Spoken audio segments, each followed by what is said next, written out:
You know, it's been interesting in Flint watching this. Here's a town, medium-sized sort of town, not a big city, and yet there's a tremendous amount of theater and artwork and poetry and writing. I mean, it's one of the reasons this television show exists is the amount of cultural activity that this supposedly grimy blue-collar Rust Belt town has produced over the last several years.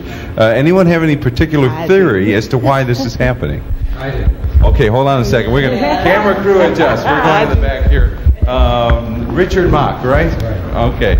Richard, what's your idea? If you look back in history, if you look prior to the Russian Revolution, if you look at what's happening in Central America and South America now, where all the Nobel Prizes are being awarded in literature, you find that art manifests itself organically in a very powerful way as things get worse. There's a counter-action to that, and that the survivors of what's happening in a world where the walls are falling down, which seems to be what's happening in Flint, Michigan now, those people that survive rise up like phoenixes and make a statement about a new culture that is possible. So I think really we're on the very front lip of an emergence of cultural proliferation of a cultural jump in awareness and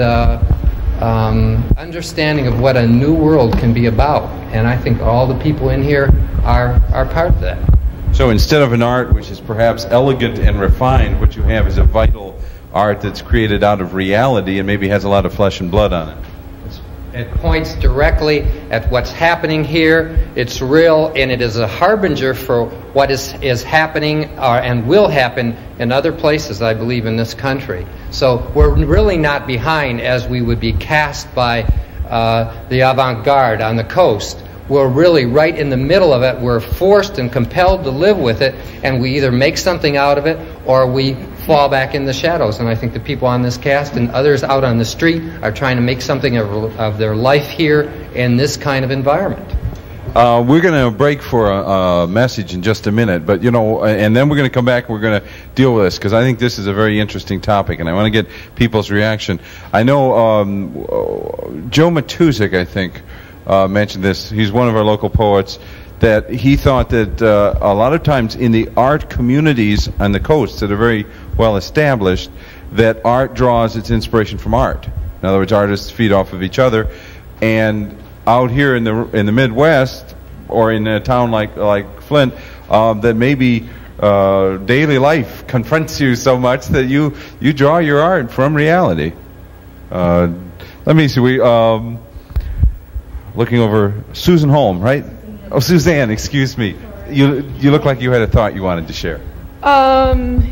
Yes, it'll come back to me now.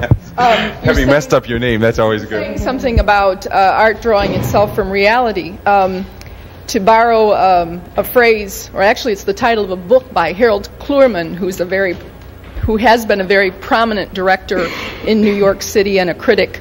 He has a book called Lies Like Truth. And art really extracts the essence of life. And borrowing another famous person, Northrop Frye, in his book The Creative Imagination, he says, literature or art shows us the best of what we are and the worst of what we are. And so you can't separate art out from reality, because it is a mirror of what is in reality, but it has extracted the essences of it, like an oil, or I'm not saying this very well, but the comment that I wanted to make about not rubbing up with other arts, which I felt maybe you were maybe trying to suggest was happening in Flint, I don't think that's true. Right now, I think with what's happened in the state of Michigan, with the cutting of the funding for the arts, the dissolution of the Michigan Council for the Arts, which potentially threatens our states getting federal monies for the arts. I think what we're finding in Flint is that the arts community is drawing together, and there are a lot of very creative people here, there are writers, there are visual artists, there are actors. And for the size of this community, there is a great proliferation of artists. And I think we realize that if we pull together, that we can make it. And we will. I think the first point I made was that the community has an exceptional amount of creativity. I agree with you on that. I absolutely agree with you.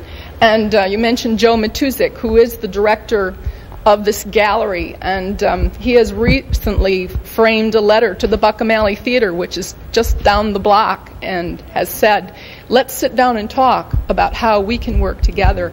And I'm very excited about it, because when you get all these creative people together and their minds rubbing up against one another, I think we're going to turn the world around. And I'm with Richard here. Okay, we're going to cut to a message right now, and we'll be back. I think we've barely scraped the surface of this, so we'll be back in about 1 minute. Stay tuned.